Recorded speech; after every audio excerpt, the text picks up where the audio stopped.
Toumba Diakité ne bénéficiera pas d'une mise en liberté provisoire. La Cour suprême a rejeté ce mardi la demande de liberté introduite par ses avocats. Il est poursuivi pour sa participation présumée dans le massacre du 28 septembre 2009 qui avait fait 150 morts selon des organisations de défense des droits de l'homme. Aboubakar Sidiki Diakité était placé en détention à la maison centrale de Conakry depuis plusieurs années maintenant. Son avocat, maître Paul Yomba Kourouma, a exprimé son indignation et promet de saisir les juridictions supranationales.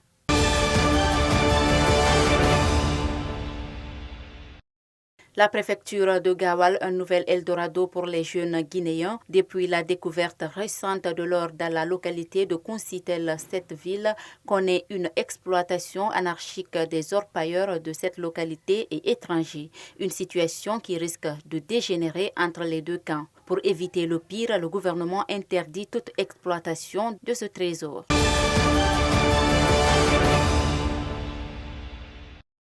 Alors que de nombreux entrepreneurs agricoles sont victimes de destruction de leurs plantations ces derniers temps dans certaines préfectures de la Basse-Guinée, le président Alpha Condé s'est saisi du dossier. Des individus non identifiés agissent en toute impunité, réduisant au néant des plantations et champs agricoles entiers. C'est devenu un fléau préoccupant, particulièrement dans la région de la Basse-Guinée. Le phénomène est pourtant bien connu. Face à la récurrence et à l'ampleur du problème, le chef de l'État s'en est saisi, a indiqué le porte-parole du gouvernement Thibou Camara.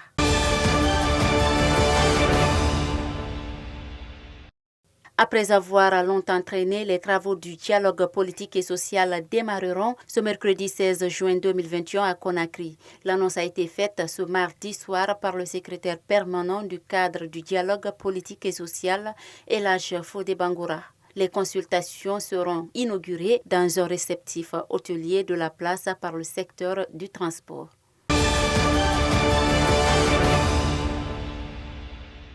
À Soulouta, une sous-préfecture située à une quarantaine de kilomètres de Zérékoré, une histoire tragique s'est produite.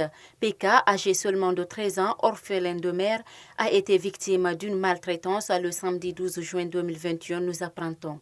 Les bourreaux du petit ont coupé 2 de ses doigts. Son visage a été complètement défiguré par des traces de machette.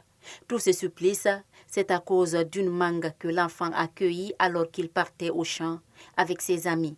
L'enfant est arrivé à l'hôpital régional de Zérékoré dans un état de perte totale de conscience.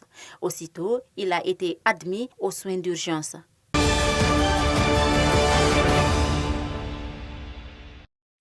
Ailleurs dans le monde, le mardi 15 juin 2021, la Maison-Blanche a annoncé que le président américain nommera un nouvel ambassadeur extraordinaire et plénipotentiaire en République de Guinée et en Gambie qui aura pour résidence à Conakry. Troy Damien Fitrel sera le nouveau diplomate américain en Guinée. Depuis la mort de Simon Henshaw, l'an dernier, l'intérim était assuré par le chargé d'affaires Stephen Kuti. Le nouvel ambassadeur a une carrière très riche et connaît bien l'Afrique de l'Ouest.